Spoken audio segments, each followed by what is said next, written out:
sa law enforcement, sa ating medical staff, sa ating ginagalang si Dr. Rolando Padilla na namumuno sa ating Tagaytay Rehab Center. Isa po malaking pagkarangalan ang muli ay maibita po dito sa inyong pagdaraos sa Idalain. Kanina po nakita ko na mostly yung mga nandito ay mga estudyante. At ang tinutumbok ng ating pagkikita ngayon ay upang pigilan ang pagsubok nila na gumamit ng ipinagbabawal na gamot. Sabi nga po sa pangkasalukuyang parlance, we call those drug dependents as people who use drugs. Yun po mas ginagamit natin ngayon ng katagal, yung people who use drugs. Marami na pong kaparaanan na ginamit ang pamahalaan.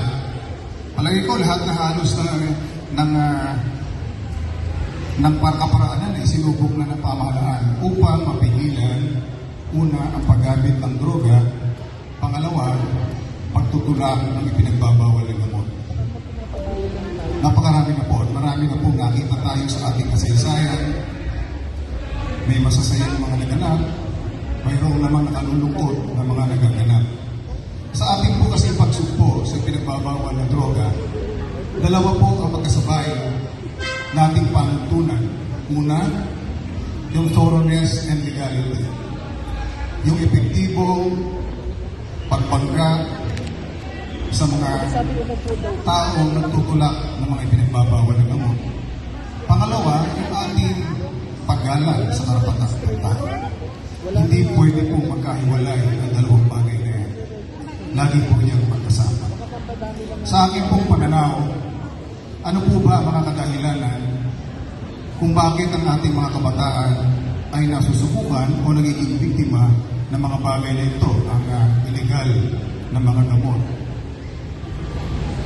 Hindi po lahat ng pamilya ay perfecto. Sa akin po, doon po ako nakatuon. Hindi po lahat ng ating pamilya, mga mag-aaral na nakikinig ay perfecto. May mga suliranin sa ating pamilya. May mga magulang na bukas ang isipan na makinig sa suliranin ng mga anak. Meron naman po magulang na marahas. Tandaan po natin ang magulang na marahas ay hindi makapagtuturo ng tamang disiplina. Ang ituturo po nila ay takot.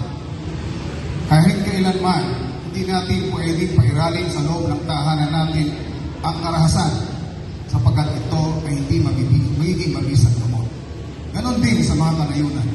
Ang kailangan natin ay akayin natin sila sa tama at ipaunawa sa maayos na paraan kung bakit at hindi dapat nila ito subukan.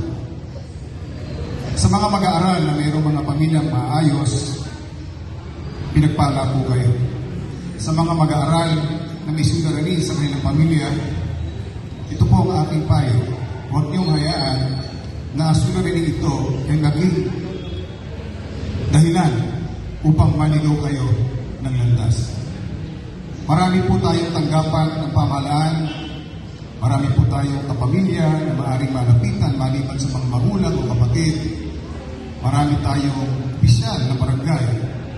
Marami tayong mga agad ng batas na pwedeng lapitan. Sa aking pong palagay, ang mga kabataan ngayon ay sanay na magsaliksik. Sa ano ba ang itinudulot at masamang itinudulot ang illegal na droga? Di po ba madali namang makita na ngayon kung ano epekto nito? Batay na rin sa mga lectures na narinig ko kanina, totoo po yun.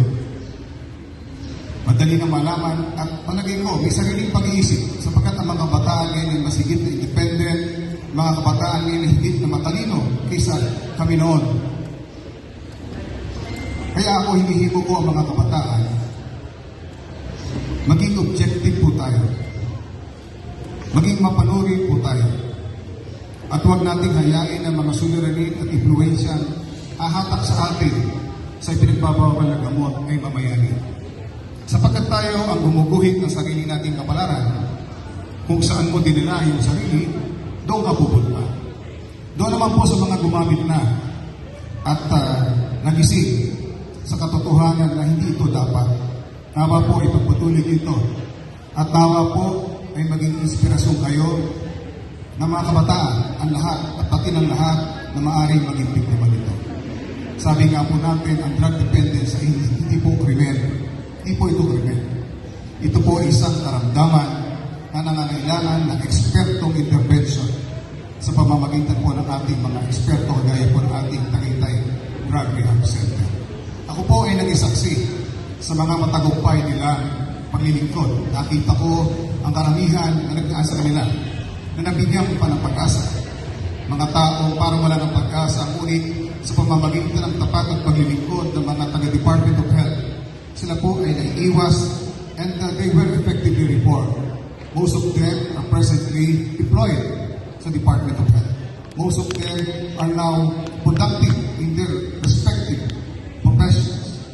Pinakilala ako, iba sa kanila, abogado na. Bakit? Bakit sila nagtagumpay? Because they were given the chance to reform. They were given the chance to change. At tayong mga nakakaunawa nito, tayong mas nakakaalam na dapat nakagabutan o tayong bibitiw, patuloy natin silang tulungan at magsentro po tayo sa relasyon ng pamilya sa kapwa-pamilya sa mga komunidad. Dahil dito po nagmumula ang suliranin. Kaya po muli sa pamunuan ng DOH, maraming salamat po at naway patuloy tayo maging kaagapay para sa kapayapaan at tagumpay ng